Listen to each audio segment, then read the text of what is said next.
Ushtria çlirimtare e Kosovës ishte një forcë armatosur, jo edhe aq mirë organizuar, por jo pak herë ishte raportuar se edhe aty ka pasur muxhahedin.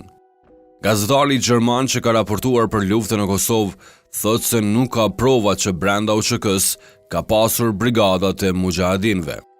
Honestly, I couldn't tell you. I mean, when we saw a couple of Islamist groups, yes, but whether they were part of the KLA or not, I would not know. They wouldn't advertise their affiliation.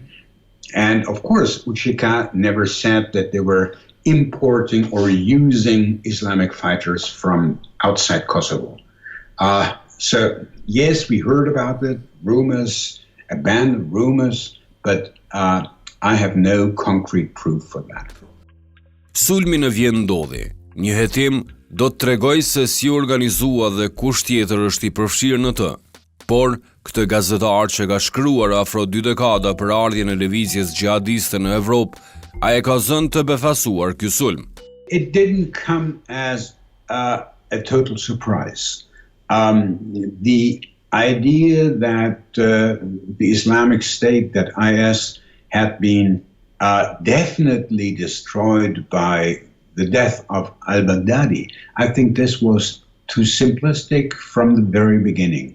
They had a severe interruption of their communication, their international communication.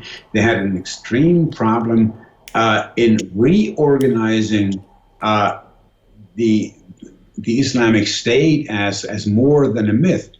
But they were not dead. They were never dead. We had attacks in other countries like the Netherlands. We had attacks in Great Britain. We had attacks in France. And then all of a sudden, over the last 2 months or something like that, we had a couple of attacks. And of course, you have imitators, people, for example, in Austria. Yes, we know today that this young man was planning something of an attack, but I would say he was encouraged by what had happened in Paris, in Nizza, and the other places. Once you have one of your hostages decapitated, somehow the hook is off, the whole thing starts to move. And therefore, Austria didn't surprise me, and I would not be surprised if anytime soon we would experience an attack in Germany. We had a smaller one in Dresden, where apparently an Islamist killed a German man just out of nothing. But yes, this is terrible. This is a murder. But I would not be surprised if we would see a serious Islamic terrorist act on German territory soon. Pas zhvillimeve në Francë, ku rihap debati për lirinë e shprehjes me pretekst karikaturat e profetit Muhammed, një grumbull klerikësh islamik lëshuan një vlog fjalësh kundër Evropës, në veçanti Francës, por më i zëshëm se ta shfaqej presidenti turk me prirje diktatoriale, Recep Tayyip Erdogan. Johannes thot se edhe ai duhet të mbahet përgjegjës për valën e terrorit me të cilën po përballet Evropa. Evropa tashme ka komunitete muslimane të etabluara në shoqëri. Individ nga këto shoqëri, her pas here radikalizohen derisa kalojnë edhe në akte terrorizmi. Çka duhet të bëjë Evropa?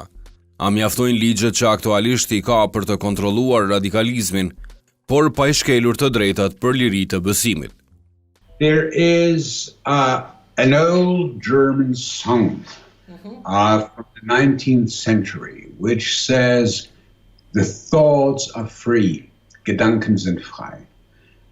There is, you can try to fight ideologies with the law. It will not be of any help.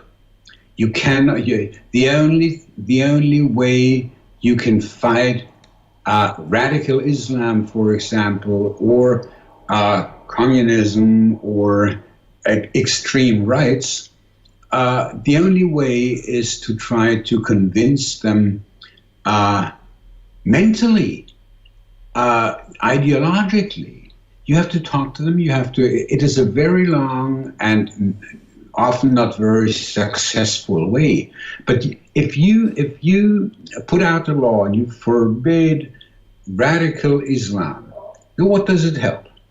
The only result you will have is that those who actually fight for radical Islam, they will not tell it anymore in public. You will have everything underground. And to control such a movement after it has gone underground is terribly difficult. I don't think that. I mean, of course, you always have to adjust the law to technological advances and innovations, to many things. But I don't think that by law alone you can fight a dangerous position like radical Islam.